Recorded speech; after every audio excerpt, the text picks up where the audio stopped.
देखिए भैया, ये भारतीय जनता पार्टी की सरकार है।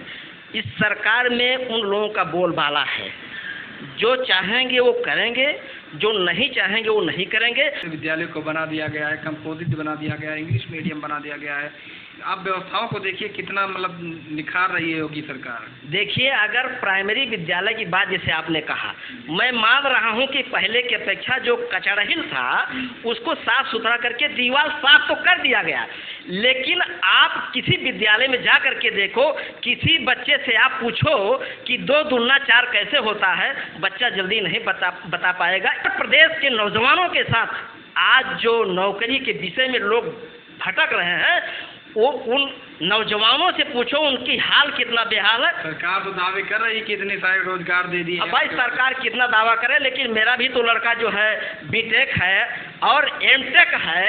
मैं क्या बताऊं आपसे कि मैं उस गरीबी से झेला हूं, जिस गरीबी से मैं पैदा हूं। मैं अपने गरीबियों को जानता हूं। एक एक पैसा मजदूरी करके मैं अपने बच्चे को पढ़ाया हूं, लिखाया हूं। लेकिन आज प्राइवेट सेक्टर में अगर मैं नौकरी नहीं करवाता हूं 10,000 5,000 की नौकरी, तो उसको कहीं गवर्नमेंट में नौकरी मिलने वाली नहीं है। अगर कहीं मिली हो, अपने क्षेत्र में बता दो, किसी राजभर समाज से बता दो, पिछड़े समाज से बता दो। तमाम बहुत से ऐसे नौजवान बच्चे हैं जो हमारे साथ पार्टी में मजबूरन होकर के वो राजनीति करना शुरू करते हैं, इसलिए राजनीति कर रहे हैं। उनके पास अब कोई खेती नहीं बचा है, सिर्फ खेती बची है तो राजनीति की खेती बची है, बाकी कोई खेती। माननीय ओम प्रकाश राजभर शेर की तरह पिछड़ों की आवाज़, अल्पसंख्यकों की आवाज़, दलितों की आवाज़, हर समाज की आवाज़ उठाते हैं। अब की बार जाने का कहाँ इरादा है? देखिए, अभी तो हम पूरे उत्तर प्रदेश में अपनी तैयारी बरकरार करके मजबूत बना लेंगे और निकाय चुनाव अपने दम पर हम लोग चुनाव लड़ेंगे। इसके बाद नेताजी का विषय बनता है, नेताजी जहाँ जाते हैं हम लोग वहाँ जाएंगे, क्योंकि हम नेताजी अगर बीजेपी में पलटी मार गई तब क्या होगा? अगर नेताजी बीजेपी में जाते हैं तो भाई स्वाभाविक सी चीज़ है कि हम प्रदेश के सचिव हैं, एक जिम्मेदार व्यक्ति हैं, हमको जहाँ लगाया गया अपने जिम्मेदारी से काम कर रहे हैं, तो उनके साथ से हट करके थोड़े कहीं इकट्ठा होते हैं। आप जानते हो कि हमारा समाज अभी थोड़ा सा बिहार में कम पढ़ा लिखा है, गरीबी से झेल रहा है। अगर वो मजदूरी करेगा तो शाम को उसके बच्चे को भोजन मिलेगा, वो अपने बच्चे को फीस की व्यवस्था कर सकेगा। अगर वो दौड़ करके बार बार मीटिंग में नहीं जा रहा है, इसलिए मैं चाहता हूं, मैं बार बार कहता हूं गांव में जाकर के कि तुम संगठन में जुड़ो और मजबूत हो, और एक जात विशेष को लेकर के नहीं, उसमें दलित हो, पिछड़ा हो, अल्पसंख्यक हो, हर समाज को लेकर के जुड़ो ताकि हमारी मजबूती बढ़े। नमस्कार, आदाब, मैं हूं रेहान और आप देख रहे हैं TNC live TV news channel. Bharat देश में लगातार चुनाव का सिलसिला जारी रहता है। कभी कोई चुनाव, कभी प्रधानी का, कभी जिला पंचायत का, कभी प्रमुखी का, कभी विधायकी का, तो कभी सांसदी का। आने वाले 1 साल में भारत देश में लोकसभा चुनाव होने वाले हैं 2024 में, और 2024 की तैयारियों को लेकर सभी पार्टियों ने ज़मीनी स्तर पर अपनी पकड़ को मजबूत करने के लिए अपने नेताओं को मैदान में उतार दिया है। कई पार्टियां हैं भारत देश में, और अलग अलग पार्टियां अलग अलग तरीके से अपने अपने मिशन में जुट गई हैं और ज़मीनी स्तर पर लोगों को लुभाने लगी हैं और अपने पास में अपने कड़ी से कड़ी जोड़ते हुए अपने करीब लाने की पुरजोर कोशिश कर रही हैं। इसी कड़ी में हमारे साथ में एक संघर्षशील पार्टी के नेता मौजूद हैं, तो लगातार शुरू से ही संघर्ष करता आया है वो नेता, लगातार पूरे राजनीति में कहा जाए तो संघर्ष कहीं कम नहीं किया है। हम बात कर रहे हैं सुहेल देव भारतीय समाज पार्टी के और उसके नेताओं की।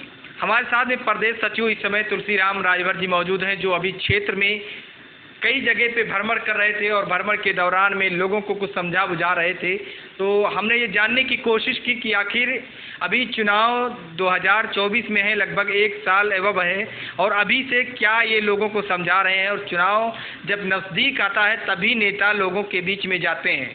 तो नेताजी, क्या मिशन चल रहा है अभी आप लोगों का? पहली बात तो आपके इस लाइव के आने के लिए बहुत बहुत धन्यवाद है। और आज जो है आप जानते हैं कि सुहेल देव भारतीय समाज पार्टी अनवरत बराबर काम करती आ रही है। चाहे बलरामपुर ले लीजिए, हमको लगाया जाए ड्यूटी, चाहे जनपद गोंडा को देख लीजिए। किस मिशन को लेकर आप लोग अभी फील्ड में जा रहे हैं? आजकल तो हम लोगों का सबसे बड़ा जारी जो दौर चल रहा है वो गांव स्तर तक का बूथ का संगठन हम लोग कर रहे हैं। उसी में हम पदाधिकारी भी बना लेते हैं, गांव का संगठन भी तैयार होता है और जनपद गोंडा के अंदर गोंडा का मैं प्रभारी बनाया गया और डॉक्टर संजय कुमार चौहान जी को भी गोंडा का प्रभारी बनाया गया है, सुनील कुमार पांडे प्रदेश उपाध्यक्ष को भी प्रभारी बनाया गया है। लेकिन जब भी वो हमारे साथ आते हैं हम काम करते हैं, नहीं आते हैं तो अकेला भी मैं चल लेता हूँ। गोंडा में नेताजी, गोंडा में लगातार सुहेलदेव भारतीय समाज पार्टी ने अपना सब कुछ झोंक दिया है कह लीजिए, यहाँ तक कि राष्ट्रीय अध्यक्ष जी भी यहाँ पर कई बार दौरा किए, लेकिन कामयाबी नहीं मिल रही है। क्या रीज़न रहा है कि आप लोग सही जगह पे अपनी बात को पहुँचा नहीं पा रहे हैं? नहीं, सही बात हम अपने जगह पहुंचा पा रहे हैं। देखिए, इसके पहले 2017 में हम जब हमारी सरकार में हम लोग आए हैं तो उसके पहले जो चुनाव हुआ है भारतीय जनता पार्टी के साथ हम लोग समझौते में थे। आपने मुझे देखा मंचों से मैं जो है अपने समाज को लेकर के, अन्य समाज को लेकर के, पिछड़े समाज को लेकर के, दलित समाज को लेकर के, बैकवर्ड को लेकर के, अल्पसंख्यक को लेकर के मैं सबको जगाता रहा। और जगाने के बाद मैंने मंचों से कहा कि अगर सुहेलदेव भारतीय समाज पार्टी भारतीय जनता पार्टी से समझौता की है तो आप 1 नंबर का वोट दे करके और इनकी सरकार बनाओ। यह सरकार बन जाएगी तो शिक्षा के दौर में हम शिक्षा को अनिवार्य रूप से फ्री करा लूँगा। अक्सर ये आरोप लगता रहता है सुहेलदेव भारतीय समाज पार्टी पर, पहले ये नहीं लगता था, जब से आप बीजेपी में गए और बीजेपी में जाने के बाद में एक बार फिर से आप समाजवादी में गए और फिर से आप अपने आप पे आ गए।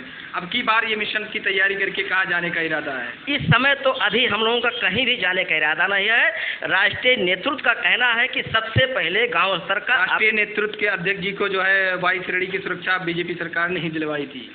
वाई श्रेणी की सुरक्षा कैसे मिली? उनके साथ जो घटना हुआ बनारस में, उनके लड़के जब अपना जो है पर्चा भर रहे थे तो सभी लोग घेर करके हंगामा किए कि इनका पर्चा दाखिला ना हो विधानसभा के चुनाव में। हंगामे की बात आई नेताजी, तो प्रदेश में कई ऐसे नेता हैं जिनके साथ में हंगामा हुआ, अभद्र तरीके से कई जगह पे हुआ, उनको नहीं मिली, इनको क्यों मिली? नेताजी किसी को मिला हो ना मिला हो, लेकिन राष्ट्रीय अध्यक्ष माननीय ओम प्रकाश राजभर शेर की तरह पिछड़ों की आवाज़, अल्पसंख्यकों की आवाज़, दलितों की आवाज़, हर समाज की आवाज़ उठाते हैं। अब की बार जाने का कहाँ इरादा है? देखिए, अभी तो हम पूरे उत्तर प्रदेश में अपनी तैयारी बरकरार करके मजबूत बना लेंगे और निकाय चुनाव अपने दम पर हम लोग चुनाव लड़ेंगे। इसके बाद नेताजी का विषय बनता है, नेताजी जहाँ जाते हैं हम लोग वहाँ जाएंगे, क्योंकि हम नेताजी अगर बीजेपी में पलटी मार गई तब क्या होगा? अगर नेताजी बीजेपी में जाते हैं तो भाई स्वाभाविक सी चीज़ है कि हम प्रदेश के सचिव हैं, एक जिम्मेदार व्यक्ति हैं, हमको जहाँ लगाया गया अपने जिम्मेदारी से काम कर रहे हैं तो उनके साथ से हट करके थोड़े कहीं। अब आ जाते हैं गोंडा में। गोंडा में अभी तक आपने कहाँ भ्रमण किया और कितने लोगों से आप मिले और क्या रिस्पॉन्स मिला? गोंडा जनपद का हमको बहुत अच्छा रिस्पॉन्स मिल रहा है। इसके पहले अभी हम जो है 19 तारीख में मनकापुर विधानसभा नवाबगंज ब्लॉक पड़ता है, उसमें 3 गांव का हमने दौरा किया कुछ नेताओं को लेकर के। जो हमारे गांव की तो ग्राम सभा की बॉडी है, ब्लॉक की बॉडी है, विधानसभा की बॉडी है, उसमें उनके कार्यों का जो समीक्षा हमने लिया, देखा कि गांव तक का संगठन उनका बड़ा अच्छा बना हुआ है। अब रहा सवाल कि मीटिंग में क्यों नहीं ज़्यादा इकट्ठा होते।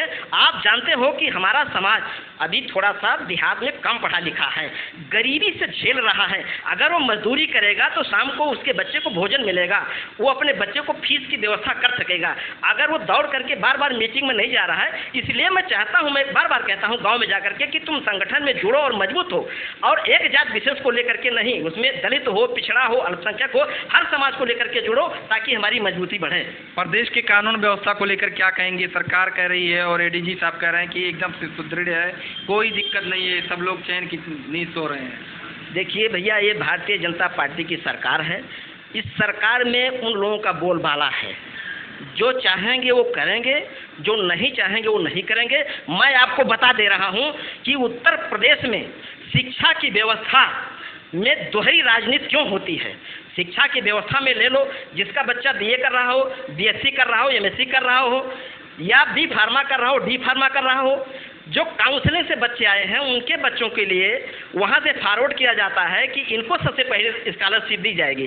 तब प्राइवेट स्कूलों की व्यवस्था क्यों खोली गई है? ये बच्चे प्राइवेट विद्यालय में डायरेक्ट जाके एडमिशन ले रहे हैं, तो क्या इनके लिए वो स्कॉलरशिप की व्यवस्था गवर्नमेंट के पास नहीं होना चाहिए? ये दोहरी राजनीति क्यों हो रही है? अच्छा, बीजेपी पर आप आरोप मढ़ रहे हैं और अभी आपने कहा कि अगर नेताजी बीजेपी में गए तो हम बीजेपी में चले जाएंगे, तो क्या ये सारे आरोप खत्म हो जाएंगे या बीजेपी के प्रति आपका प्यार बढ़ जाएगा या कैसे क्या होगा? देखिए, कुछ रहेगा?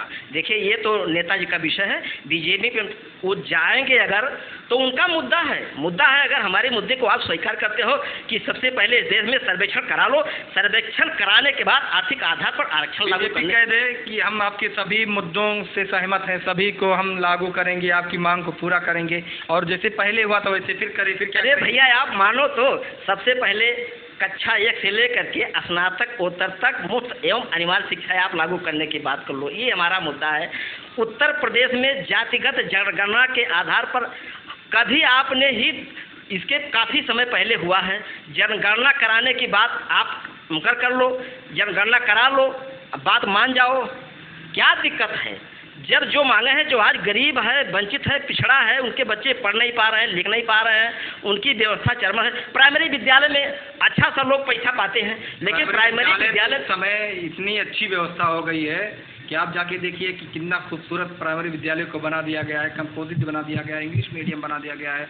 आप व्यवस्थाओं को देखिए कितना मतलब निखार रही है योगी सरकार। देखिए अगर प्राइमरी विद्यालय की बात जैसे आपने कहा, मैं मान रहा हूं कि पहले की अपेक्षा जो कचड़हिल था उसको साफ सुथरा करके दीवार साफ तो कर दिया गया, लेकिन आप किसी विद्यालय में जा करके देखो, किसी बच्चे से आप पूछो कि 2 दूना 4 कैसे होता है, बच्चा जल्दी नहीं बता पाएगा। इसलिए नहीं बता पाएगा कि जब तक ये दोहरी राजनीति शिक्षा में किया जा रहा है। प्राइवेट स्कूलों में जैसे कॉन्वेंट स्कूल ले लीजिए, आप पैसा कमा रहे हो, अपने बच्चे को प्राइवेट विद्यालय में भेज दोगे तो आपका बच्चा तो ABCD और काका काका सब कुछ जानकार हो जाएगा। लेकिन वहीं आप प्राइमरी शिक्षा की बात ले लो, जब प्राइमरी में बच्चा पढ़ेगा लिखेगा तो उसको काका का से कौवा कबूतर पढ़ाया जाता है, लेकिन जब पेपर होता है, पेपर में चाहे हाई स्कूल ले लो, इंटर ले लो या जो भी, कहने का मतलब अगर पेपर होता है, पेपर एक समान होता है, सबको पेपर एक समान मिलेगा। जब प्राइमरी का पढ़ा हुआ बच्चा, जूनियर हाई स्कूल का पढ़ा हुआ बच्चा जो सरकारी स्कूल में है वो भी उसी कुर्सी पर बैठेगा, रोल नंबर वही होता है।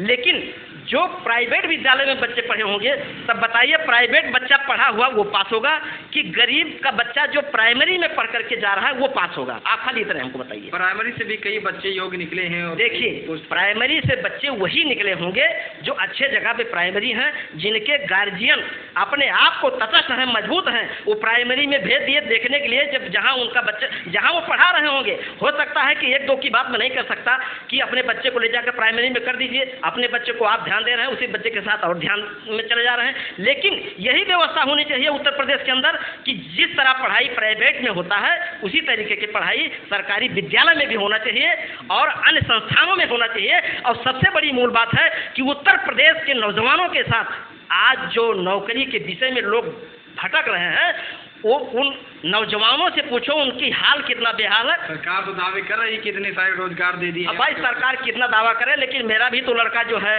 बीटेक है और एमटेक है। मैं क्या बताऊं आपसे कि मैं उस गरीबी से झेला हूं, जिस गरीबी से मैं पैदा हूं, मैं अपने गरीबी को जानता हूं। एक पैसा मजदूरी करके मैं अपने बच्चे को पढ़ाया हूं, लिखाया हूं। लेकिन आज प्राइवेट सेक्टर में अगर मैं नौकरी नहीं करवाता हूं 10,000 5,000 की नौकरी, तो उसको कहीं गवर्नमेंट में नौकरी मिलने वाली नहीं है। अगर कहीं मिली हो अपने क्षेत्र में बता दो, किसी राजभर समाज से बता दो, पिछड़े समाज से बता दो।